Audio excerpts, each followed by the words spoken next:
Lahat naman nagsisimula sa inyong negosyo. Wag puro intro. Pag ginitna mo na yan, ayan na.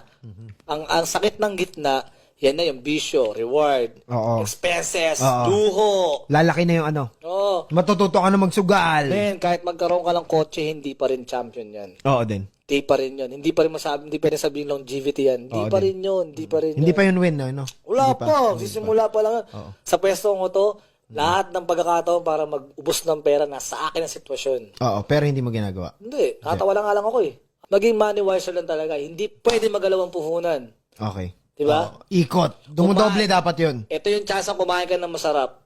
Pero, Dapat ang kumakain ng masarap, yung family mo. oo. At hindi mo dapat painumin ng alak yung mga tropa mong tamad. Ba't painumin mo Bakit ka yan? magpapainom? Diba?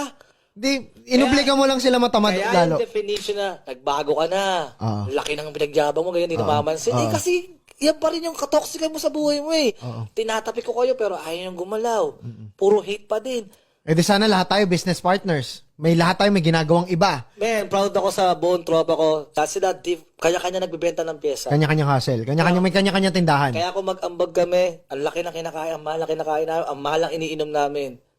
Enjoy. Yung fast food, nakakatawa lang nga lang tingnan eh. Oo, oo.